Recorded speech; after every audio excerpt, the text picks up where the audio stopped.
No, even though I said that, No, I'm joking. I never get that. I always Ladies throw themselves. exactly. Just see my DMs. Gosh. sliding into there.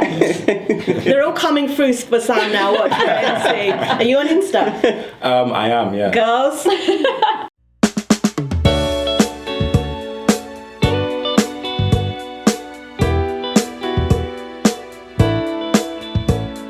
Can I just say about on the topic of love though, even though I was like, oh, relationships, whatever, if someone was to walk through this door right now, A builder. whoever it was, Bob the Builder. But you never know, Bob the Builder. You never know when Yeah. love can enter your life. Yeah. But So I am open to it, but I'm not Yeah. actively So looking. Jack, would like a really successful, if there was like a really successful woman, would that intimidate you? Loads. No, I'm joking. No, not kind of not hot, at all. kind of sexy, though. No, What? I don't.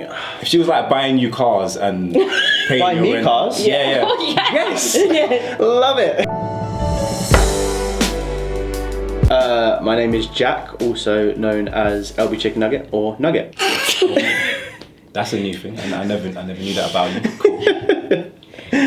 okay, I'm second. I'm not chicken nugget or anything like that.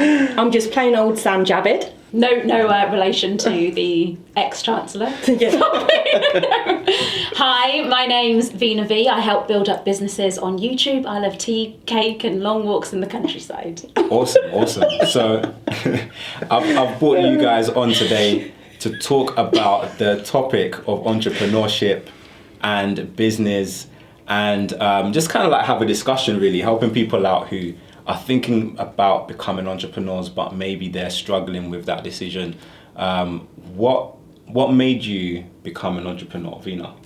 For me, it was by accident because I worked in the media industry for about 10 years and then I had a child at quite a young age, and what was happening, because I'm a single mum as well, my work in the media kind of dried up because I couldn't do those demanding hours for it, and I had my little boy to look after myself, and I was just running out of money, and I thought, what am I going to do?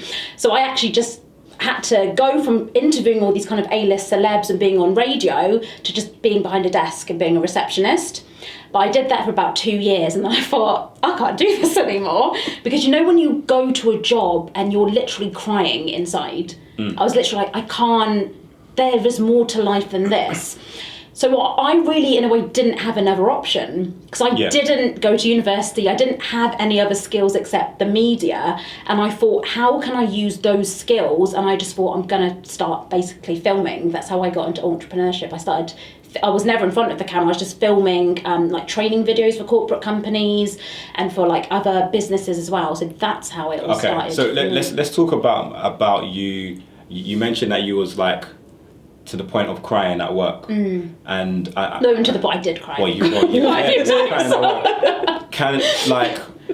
Can you guys relate to that in terms of being in a job and it basically breaking you, and how that can kind of impact, because it can impact mental health as well. Like if you're in a place that you don't enjoy being in, like that can really impact just your health in general. Like, have you guys experienced that as well? And Yeah, definitely. I mean, I've worked for the last 10 years for an employer, and I think I got to the point where I think times have changed a lot now, and unfortunately not necessarily a lot of organisations have, in terms of work-life balance and in terms of managing mental health and other interests in your life. So what I did was, rather than completely giving up a job and then going in and being an entrepreneur, I started working part-time.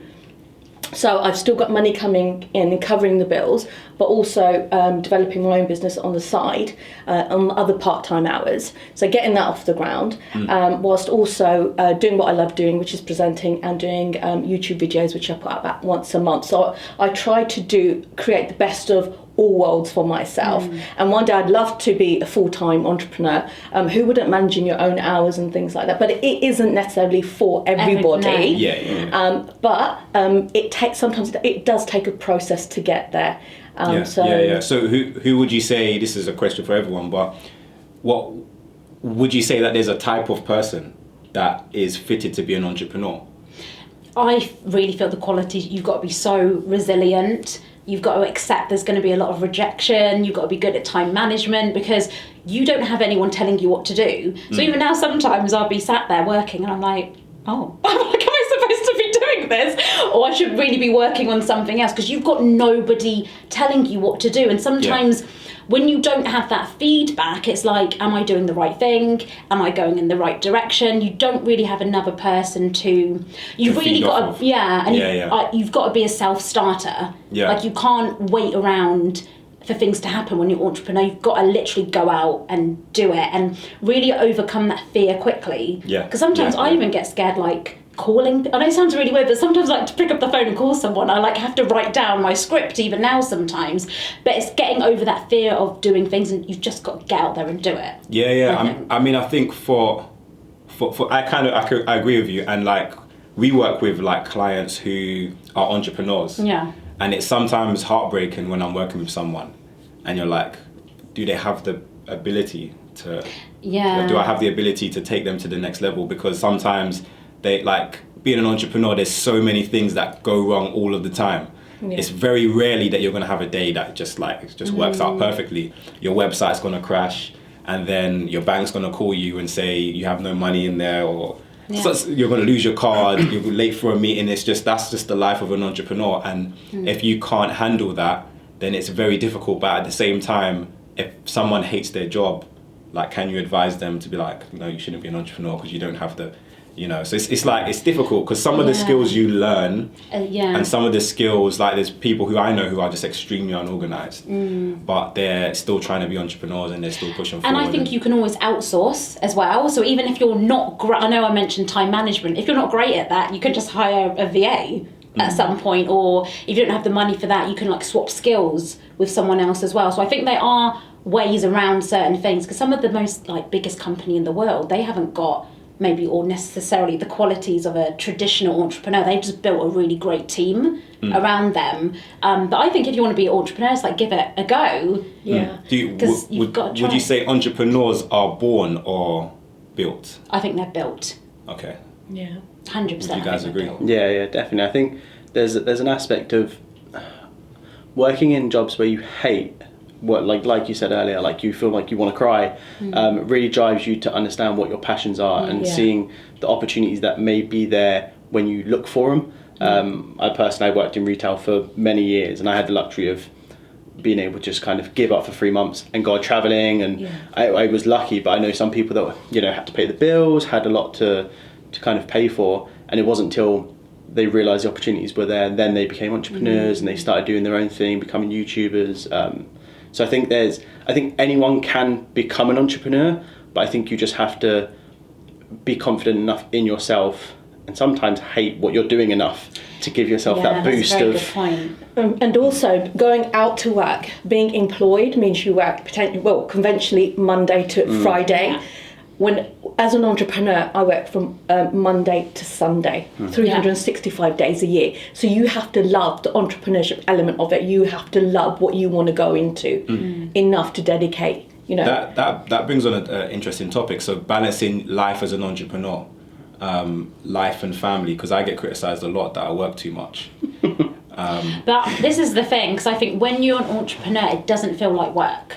So if I'm up late at night editing a podcast episode or a video or creating a new course or whatever it is, that doesn't feel like work to me. And I get this a lot from my parents. They'll be like, oh, just go and watch a film. I'm like, yeah, but that depresses me sometimes if I was to sit and watch a film all day. That's just, I think when you've truly found your passion, it doesn't feel like work. Yeah. But sorry, I don't know if I answered your question there. The balance, I don't know, because do you feel like you got the balance right? I think with me it's a bit, because I'm a single mum as well. Like, I have to switch off. So usually at 3:00 Monday to Friday, there's no choice. I have to stop working and go and get my son, and then I don't work until maybe like 7 or 8 o'clock in the night. And sometimes I don't now at all. I'm just with my son, and that is it until 9 o'clock the next day. So I feel because I've got a child, I've got the balance. Okay. But maybe if I didn't, I think I would work 24/7. Okay. Do you guys think you have a good work-life balance? I think for me, like Vina, when you're an entrepreneur and you're doing what you love doing, it doesn't feel like personally like work, even though you're probably doing more work than you would do from a 9 to 5. I know whenever I go around Vina's or she comes around mine, we're like, should we do a video? Yay! Like, and that's fun. It's a normal thing. It's not like, oh, we've got to work and do a video. We like want to do the content. And I think the reason for that is because we are going through a creative process. We are creators, and we are creating, and that's the magic for us, and that's what gives us the adrenaline and the buzz. So from that perspective, that's what I love doing. What about you? I feel, so as I'm just very, very new to it all, I think my work-life balance is a bit of a mess, if I'm going to be honest, because I treat myself way too much. Way too much. I love chicken nugget. Way too much. He's like, stuff that, I don't do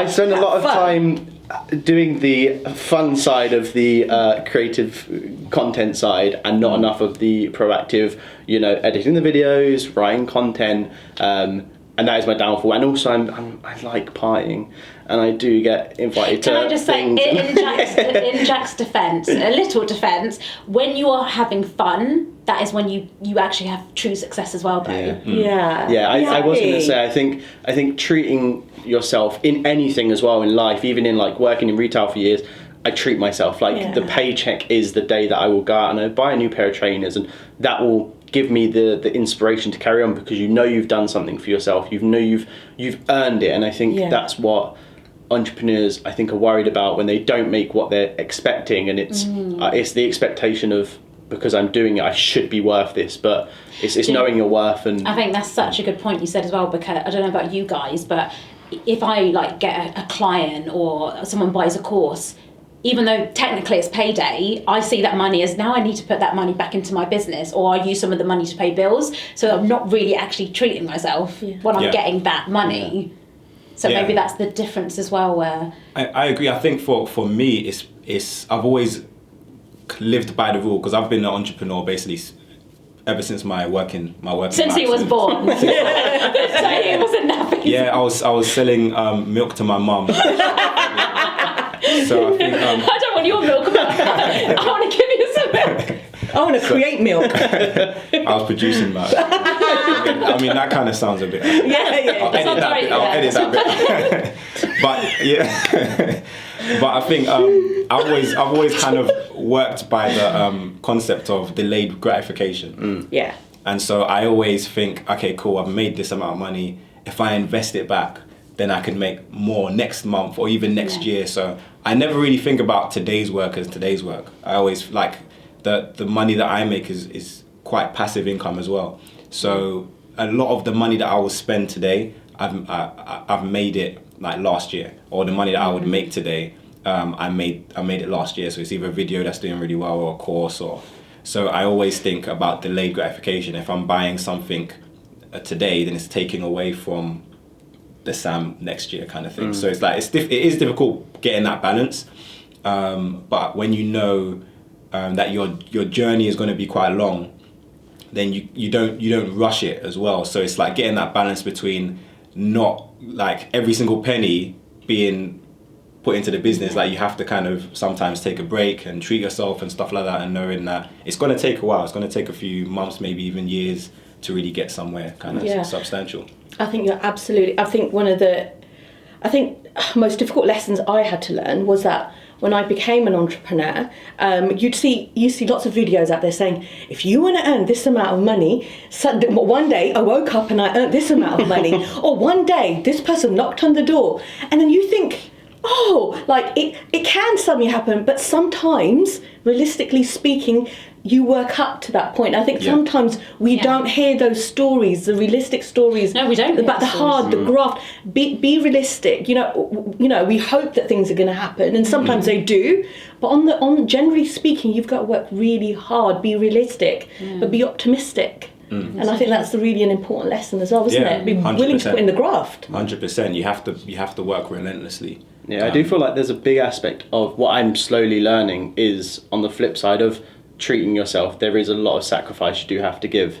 You know, seeing friends, you know, being in a relationship, you have to sometimes be like, I can't see you, I have to do my own thing.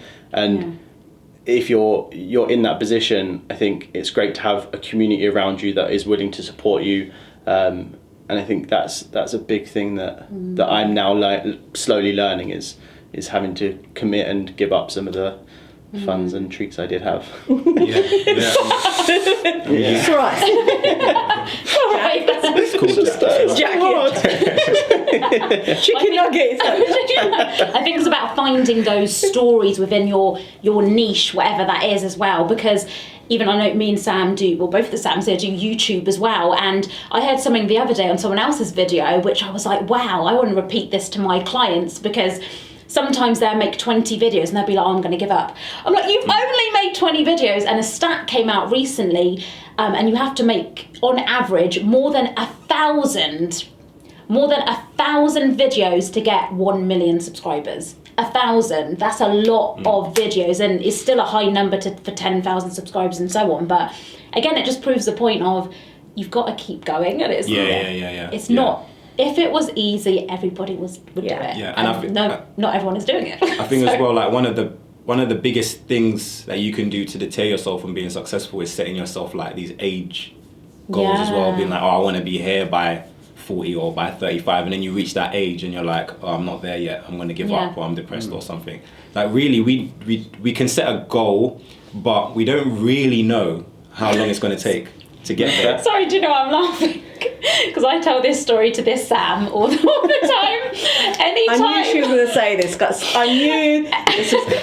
Anytime something happens, I say to Sam, remember the KFC man, Kentucky Fried Chicken, he started doing that when he was 60. That's the story. 60. That's the story I tell Sam. Okay, it doesn't matter. But it proves it doesn't matter how old you are. Yeah. That is a famous worldwide global brand now, and he started it at 60 years old. Yeah. I think that's incredible. That's incredible. Yeah, and you never know how long it's going to take you, especially if you're trying to achieve something really great. And I think the important thing is, for me, it's not about the end goal, it's about the journey. And if it takes you 10 years, like, where have you lived in that 10 years? Do you see what I mean? What's happened in that 10 years? Has your life gone by? What about the relationships that you would have made and the experiences you would have had? So it's about enjoy the journey and enjoy the process, because sometimes we get to somewhere where we think we want it to be, and it's not all that it's cut out to be sometimes. Or we need to rethink where we want to be. So many people reach that goal and they're like, oh, I've reached it. And then nothing happens. But imagine if you were like depressed that whole time. Like, this is what Sam said, you have to enjoy every day, because when you get to that goal, like, you've done it, like nothing really changes, because then you're on to the next goal after that. 100%. Yeah, there was a what kind of inspired me to be a bit more cautious about what I did and kind of the goals I set myself. There's an analogy that I really like, and it's a lot of people always look at the top of the peak and say, I want to get there, but then they don't understand that there's little mounds you get up to that, and it's appreciating that you've hit a goal, and instead of being like, damn it, I didn't get the 10 million subscribers I wanted, but I'm on 100, congratulations, you've made 100. Next week, okay, 200, or next month 200. It's enjoying those small kind of milestones that you hit yourself, and forgetting about the big peak, because the big peak will always be growing and you will never be satisfied when you get up there. You always go, and there's a bigger mountain behind that. It's understanding that small little mounds and the kind of small goals you set yourself. No, definitely. And it's about adding value as well. Add value to people's lives in whatever whatever job that you do. I've started a YouTube series recently where I interview creatives, and it's called Living the Dream, and it's basically inspiring people to go out and live, their best version of themselves, really. And just go out there, take the steps, and do what makes you happy, and that's what it's all about. Yeah, I agree. My last question, just because of time, is going to be something that you mentioned, actually, Jack, is balancing relationships. I'm no expert at this, which is why I'm putting it out there to you guys. Balancing relationships and entrepreneurship. Like, there's a lot of females who will be disgruntled because I don't have time for them. So no, not a lot. Maybe like my mum. But yeah, how do you balance that as an entrepreneur? I think, I don't usually praise my ex-boyfriends, but that's a joke. But I think, I don't want to use the word lucky, but with my previous boyfriends, like, they've been in this whole game as well. So one of them was an entrepreneur, so he understood, and he really inspired me a lot of the time, because I would see him, like, we would be together, and I would maybe go for my shower or whatever it was, and in that pocket of time he would do something. And I used to find that so inspiring. I thought, oh, he's really utilising his time. Then one of my other boyfriends, he was very, like, so I've never really had that issue, to be honest, of that balance. So do you think it's important to be with someone who's in the same field, or as just as busy, or even just so they understand it. I don't think they need to be in the same. I would happily like be with someone that's a builder or a plumber, because then I can fix my house for me. But also, like, I don't know, like, as long as they understood what I was doing. Yeah. That's not a joke, by the way. I really want to. Any builders, plumbers or electricians, Vina V. Her links will be in the description. You can go. And Sam, what's your requirement? Because your links will be in the description as well. Requirement. You meant it's people to come and fix our homes or build homes. Builders. Yeah, we're looking for a new home. If you're a builder, you know. This is why I'll never get married, because I'm terrible at it. Just find a female builder, it'll be fine. It's the industry's changing, we're getting more women in there, man. It's true. One day. And I can do all that stuff myself. I unblocked a drain the other day. Yeah. Oh wow. Just, you know. Yeah. Getting your Beyonce on Independent Woman. Fixed all the furniture in my house by myself. Yeah. So I'm just picking myself up here a little bit. Yeah, so for me, I think it's the kind of what I want in someone is someone that is understanding, and I'm lucky enough to be with someone who is very understanding when I'm saying to her, I don't want to. Yeah, let's go out. Okay, go on then. When I say, you know, she'll call me and I may be in the middle of a game, or I'll be streaming and I say, literally just do not disturb. I can't talk to you right now. And she just understands. She doesn't get annoyed. She doesn't get. Some people in the past, especially myself, I've been there. You get quite petty and a bit annoyed that the person's not giving you the time. But then it's understanding that. You know, my girlfriend does like her own time, so I'm quite lucky in the sense when I say no, she's like yes. And also family as well. If I come in and say hi, bye, go upstairs, and I'm streaming straight away, they don't really care. So I've been quite lucky in that sense. Okay. Yeah. I don't think I've had any bad. Your girlfriend sounds perfect. She's not going to watch this, you know. You can like. Okay, so let me start from there. No, but also someone that's equally as creative as well. I think creativity is what I love about someone. I love passion and creativity. I don't think I could probably date a builder. But depends how hot she is, right? I mean, well, yeah. No, but yeah, someone that's really creative is a real inspiration for me, and it's inspired me to now be more creative and understand my creativity more. I've got a tear in my eye. I mean, I personally think I am not particularly good at relationships. Just up until now, yet. There's still hope, but just because I think I'm so driven by my work, by my family values, and by all the time that I put into my family, but that has to change, I think. I think it's nice to have somebody to go on a journey with, and I think the main thing is understanding. And I remember I was talking with a guy a while back, and one of the things he said to me, he was an entrepreneur. And he said, I think I was telling him I was about to do a training course or something, and he said, go win, like you can see the exclamation marks. And I thought, oh, he's really driven, and you know that energy. You're like, you've got this. You feel empowered, and there's something infectious about sharing a journey with somebody who can, you know, make you feel that way, right? That was supposed to be my last question, but this is honestly the last one. Yeah. Do you think that if you became like super, like not to say that you're not super successful, but say if you was like world-renowned entrepreneur. Do you think that would be more difficult for you as a female, or do you think that men will be intimidated by that, or do you not really think about that? I don't think about it, to be honest. No, I don't know what's the Do you think men will be intimidated? I thought. Oh, actually, no. Men can be intimidated by. I'll be honest with you, by powerful women. Yeah, I've actually had experiences where men. not in relationship wise though, but just some, and not all men, by the way, just some men are just being a bit like, hold on, why is she like, quite upfront about things and stuff. And I think because I come across as quite like fluffy sometimes as well, they don't think they're quite taken aback when I actually start saying, okay, let's do da-da-da-da-da. It's like a plot twist. They're like, oh, what's going on here? Do you know what it is? Like, it's not that we're mean or we're not feminine, or it's not that, guys. Look, let me tell you, like, we do a million things, right? Monday through to Sunday, 365 days a year.